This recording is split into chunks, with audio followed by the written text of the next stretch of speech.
Hello friends, నేను రాజీవ్ గారు. రీసెంట్‌గా ఒక విచిత్రమైన సంఘటన, ఇంకా చెప్పాలంటే ఒక వింత సంఘటన వెలుగులోకి వచ్చింది ఆంధ్రప్రదేశ్‌లో.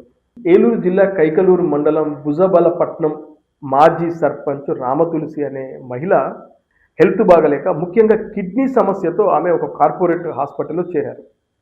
ఆ తర్వాత 2 రోజులు ఆమెకు ట్రీట్మెంట్ జరిగిన తర్వాత ఇక ఆమె బ్రతకదు, మీరు తీసుకెళ్ళిపోవచ్చు అని చెప్పేసి డాక్టర్లు చెప్పారు. ఆ తర్వాత తెల్లవారుజామున ఆమె పల్స్ మొత్తం పడిపోయాయి. ఇక ఆమె చనిపోయారని నిర్ధారించారు. ఆ తర్వాత ఆమెను స్వగ్రామానికి తీసుకువస్తున్నారు. ఇక సోషల్ మీడియాలో పోస్టులు, ఎందుకంటే ఆమె మాజీ సర్పంచ్ కాబట్టి ఫ్లెక్సీలు, సోషల్ మీడియాలో పోస్టులు పెద్ద ఎత్తున ఆమెకు శ్రద్ధాంజలి ఘటిస్తూ పోస్టులు పెట్టారు. ఇక ఆమె శవాన్ని తీసుకొని అంబులెన్స్‌లో వస్తున్నారు. అయితే వాళ్ళ ఊరుకు దగ్గరకు వస్తున్న సమయంలో ఒక గుంతల రోడ్డు ఉంది.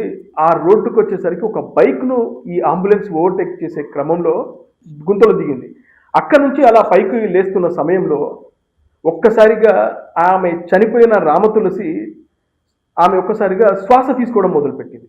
ఆ వెంటనే ఇది గమనించినటువంటి కుటుంబ సభ్యులు, అంబులెన్స్‌లో ఉన్నటువంటి కుటుంబ సభ్యులు ఇక అక్కడి నుంచి ఇమ్మీడియేట్‌గా వాళ్ళు మరో హాస్పిటల్‌కి తీసుకెళ్లారు. తీసుకెళ్ళిన తర్వాత అక్కడ ఆమెను చికిత్స చేసి, ఇక్కడ మాతోని కాదు, మీరు ఇంకా వేరే హాస్పిటల్‌కి కూడా తీసుకెళ్ళండి అంటే, ఆ వెంటనే ఒక హాస్పిటల్‌కి తీసుకెళ్ళిన తర్వాత అక్కడ పరీక్ష చేసినటువంటి వైద్యులు అక్కడి నుంచి మరో హాస్పిటల్‌కి తీసుకెళ్ళండి అని చెప్పి సూచించారు. ఆ వెంటనే విజయవాడలోని వైద్య బృందం ఆమెకు చికిత్స చేసిన తర్వాత సాయంత్రానికల్లా ఆమె సాధారణ పరిస్థితికి వచ్చింది.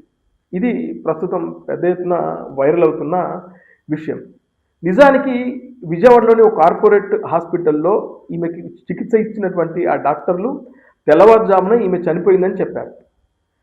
అక్కడే అసలు ఈమె చాలామంది డాక్టర్లు ఏమంటున్నారంటే, వివిధ ఈ న్యూస్‌ని చూసినటువంటి కొంతమంది డాక్టర్లు సోషల్ మీడియాలో వాళ్ళ కామెంట్స్ ఏంటంటే, నిజానికి ఆమె చనిపోలేదు, ఆమెకి ఇంకా ప్రాణం ఉంది. కానీ అక్కడ డాక్టర్లు పొరపాటు పడ్డారు. ఎక్కడో వాళ్ళకి ఆమె అన్‌కాన్షియస్‌లో ఉండేసరికి, స్పృహ లేకపోయేసరికి, ఆ పల్స్ రేట్ కూడా పడిపోయేసరికి ఆమె నిజానికి చనిపోయిందనుకోని వాళ్ళు ఇంటికి తీసుకెళ్ళమన్నారు. ఆ క్రమంలో ఆ గతుకుల రోడ్లోకి వెళ్ళేసరికి ఒక్కసారిగా ఆమెకు హార్ట్ బీటు నార్మల్‌కి వచ్చేసి ఆమె మళ్ళీ స్పృహలోకి వచ్చింది అని చెప్పేసి కొంతమంది సోషల్ మీడియాలో కొంతమంది డాక్టర్లు చెప్తున్నారు. దీన్ని బట్టి మనం అర్థం చేసుకోవాల్సింది ఏంటంటే, చాలా సందర్భాల్లో ఇలాంటి విషయాలు మనకు వెలుగులోకి వస్తుంటాయి.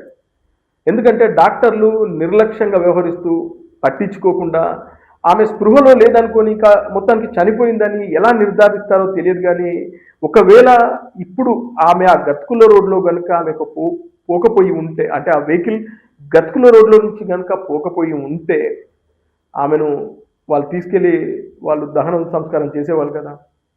నిజంగా ఇలాంటి సంఘటనలు విన్నప్పుడు డాక్టర్లు ఎంత నిర్లక్ష్యంగా వ్యవహరిస్తున్నారో అర్థమైపోతుంది. ఇప్పుడు ఆమె సాధారణ స్థితికి వచ్చింది. ఇంకా ఆమెను రేపో మాపో ఆమెను డిశ్చార్జ్ కూడా చేస్తారని తెలుస్తా ఉంది. ఫైనల్‌గా ఈ సంఘటన ఒక మిరాకిల్ అందామా, లేదంటే డాక్టర్ల నిర్లక్ష్యమా తెలియదు కానీ, ఇలాంటివి తెలియకుండా ఎన్ని జరుగుతున్నాయో. ఎంతమంది డాక్టర్లు మీరు చనిపోయారు తీసుకెళ్లారని చెప్తే, ప్రాణం ఉండంగానే, అంటే ఇలాగే సేమ్ టు సేమ్ ఇలాంటి పరిస్థితులు ఎన్ని జరుగుతున్నాయో, ప్రాణం ఉండంగానే తీసుకెళ్ళి ఎంతమందిని వాళ్ళు పూడ్చిపెడుతున్నారు, ఎంతమందిని కాల్చేస్తున్నారో తెలియదు కానీ, నిజంగా ఇది చాలా చాలా ఆశ్చర్యకరమైనటువంటి సంఘటన ఇదైతే.